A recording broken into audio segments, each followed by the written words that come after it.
আসসালামু আলাইকুম ওয়া রাহমাতুল্লাহ।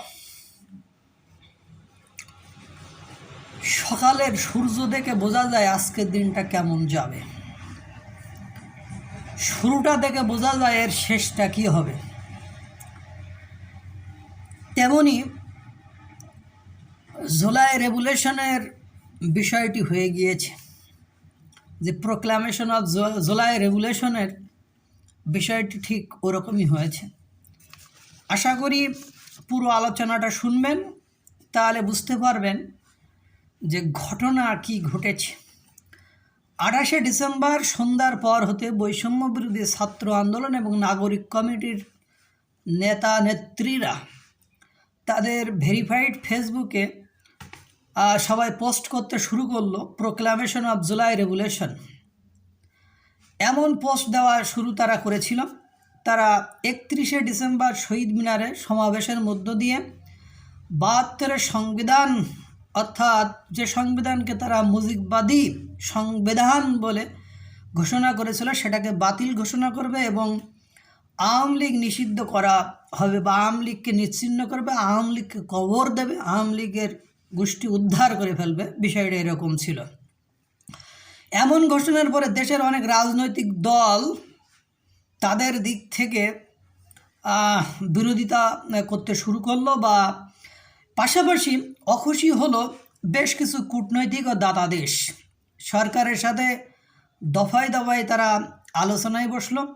29শে ডিসেম্বর উপদেষ্টা পরিষদের বৈঠক শেষে প্রধান উপদেষ্টার প্রেস সচিব শফিকুল আলম বললেন যে বৈষম্য বিরোধী আন্দোলনের যে ঘোষণা ছিল সেটা ব্যক্তিগত ইনিশিয়েটিভ, তার সাথে বা যার সাথে সরকারের কোনো সম্পৃক্ততা নেই।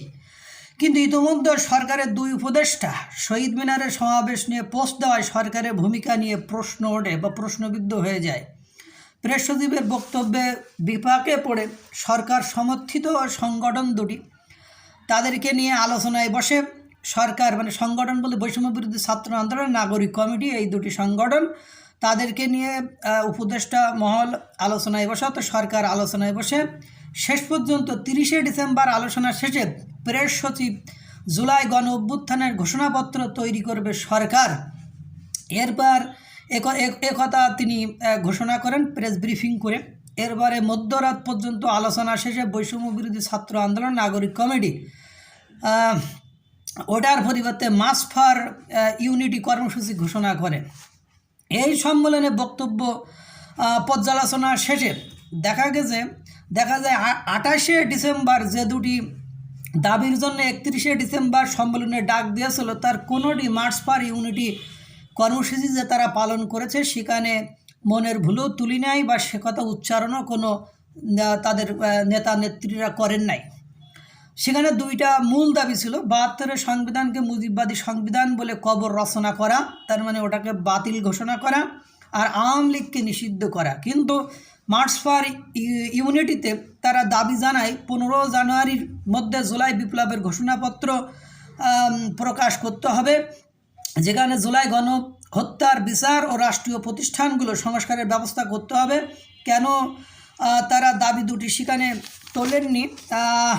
কেননা এই ঘোষণার পর পররাষ্ট্র উপদেষ্টা সহ সরকারের বিভিন্ন লোকদের বিদেশি রাষ্ট্রদূত ও দাতা মিশনের প্রতিনিধিরা ঢাকায় থাকা পশ্চিমা 14 দেশের দূতাবাস ও হাইকমিশন বিষয়টি নিয়ে সরকারের সাথে অনানুষ্ঠানিক বৈঠক করেন বা আলোচনা করেন।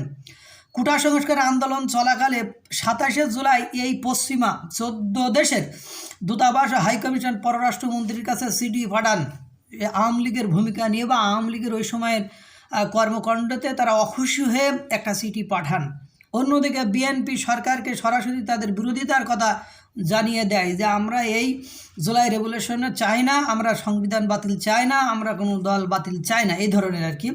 দেশীয় রাজনৈতিক দল ও বিদেশি দূতাবাস ও হাইকমিশন ও দাতা সংস্থা হতে কতটা চাপ এসেছিল সেটা বোঝা যায় আব্দুল হান্নান মাসুদের বক্তব্যে। 31শে ডিসেম্বর তারা মধ্যরাতে তাদের নাগরিক কমিটি এবং বৈষম্য বিরোধী ছাত্র আন্দোলনের নেতারা আলোচনার শেষে মধ্যরাতে যখন বক্তব্য দিচ্ছিল তখন তিনি বলেছিলেন, হান্নান মাসুদ এভাবে বলেছিলেন যে জুলাই বিপ্লবের ঘোষণাপত্র নিয়ে দেশি বিদেশি ষড়যন্ত্র চলছে। এই যে একটা শব্দ তাদের খুব মুখস্থ, ষড়যন্ত্র তত্ত্ব। তারা সর্বত্রই ষড়যন্ত্র দেখে। যেমন আপনার সচিবালয়ে আগুন নিয়ে তারা ষড়যন্ত্র দেখেছিল, কিন্তু প্রতিবেদন দেওয়ার পরে বোঝা গেল এটা ষড়যন্ত্র ছিল না। এদিকে বিএনপি স্পষ্ট করে বলে দিয়েছে ৭২-এর সংবিধান বাতিল করা যাবে না। বিদেশিরা জানিয়ে দেয় কোনো রাজনৈতিক দলকে নিষিদ্ধ করা তারা সমর্থন করে না।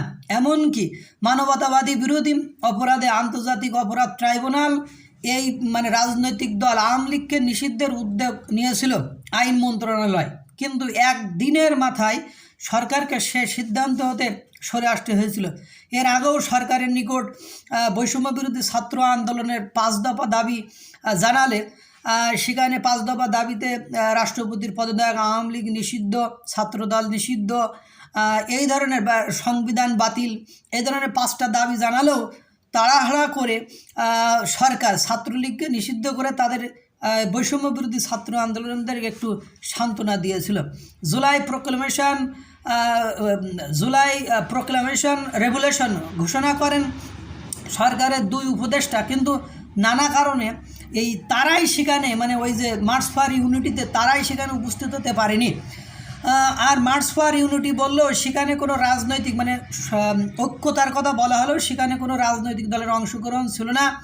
সরকারের পক্ষ থেকে ঘোষণা দেওয়া হয়েছে বাংলাদেশে বৈষম্য বিরোধী ছাত্র আন্দোলন ও সকল রাজনৈতিক দলের ঐক্যমতে জুলাই গণ অভ্যুত্থানের ঘোষণাপত্র তৈরি করবে সরকার। কিন্তু আসল কথা হলো বৈষম্য বিরোধী ছাত্র আন্দোলনের নেতারা যেভাবে চায় তাতে ঘোর বিরোধিতা আছে রাজনৈতিক দলগুলোর।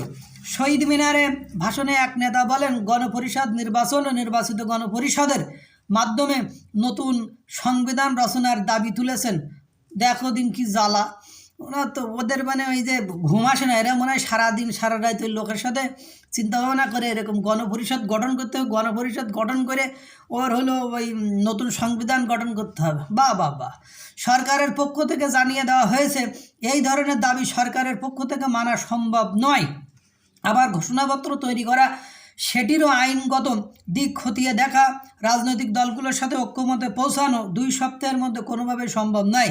তাই ঘোষণাপত্র যে সহসা আসছে না তা ইতিমধ্যে সরকারের পক্ষ থেকে বৈষম্য বিরোধী ছাত্র আন্দোলনকে জানিয়ে দেওয়া হয়েছে। এ হলো মরার উপর খাড়ার ঘা। মানে বিষয়টা হলো এরকম যে ৫ই আগস্টের পরে মাস খানিক সময় তাদের প্রতি সবার একটা সিম্পিতি ছিল যে তারা ছাত্র মানুষ কষ্ট করে জীবন দিয়ে মানে জীবনের ঝুঁকি নিয়ে একটা আন্দোলন করে একটা সরকারকে পতন ঘটিয়েছে, তাদের প্রতি সিম্পিতি। এখন সিম্পিতিটা দিয়ে ওরা ওই সিম্পিতিটাকে মনে করছে যে অন্যান্য রাজনৈতিক দল বা জনগণের দুর্বলতা। এই জনগণের দুর্বলতা ভেবে এর ভেতরে কী হয়েছে, ওর দাঁতে লোভ জড়াই গিয়েছে। যেমন আপনাদের একটা গল্প বলি ছোটো করে, যদি বাঘ যদি ছাগলের সাথে থাকে তাহলে তার আচরণ কিন্তু ছাগলের মতোই হয়। এখন কোনো দিন যদি বাঘ ওই ছাগলের কোনো গোশ খাইতে শুরু করে তাহলে কিন্তু ও বোঝে যে ছাগলের গোশ খুব টেস্ট। তো এই ছাগলের গোশ এরপরে ছাগল দেখলেই কিন্তু সে অ্যাটাক করে এবং ওই ছাগলকে টার্গেট করে এবং ওই ছাগলকে কী করে সে খাওয়ার চেষ্টা করে। তো এখন ঘটনা হয়েছে এরকম, প্রথম দিকে জনগণ মানে সমস্ত রাজনৈতিক আওয়ামী লীগ ছাড়া যত রাজনৈতিক দল আছে তারা সকলেই নীরব ছিল। তারা এদের আন্দোলনকে সমর্থন করেছে, তাদের আন্দোলনের সঙ্গী হয়েছে, তাদের আন্দোলনের সহযোদ্ধা হয়েছে, তাদের সকল দাবি দাওয়া তারা মেনে নিয়েছিল। এখন কথা হলো দাবি দাওয়া মেনে নিতে দেখলে এবার এরা এক পর্যায়ে যেই দেখলো এটা গদিতে খুব তুলে এবং এতো দেখি বিসিএস ক্যাডাররা আমাদের সালাম দেয়, সম্মান করে, যেন আমরা কষ্ট করি রাত দিন সমান করে। আমার এক বন্ধু বিসিএস ক্যাডার হয়েছে, ওই এএসপি।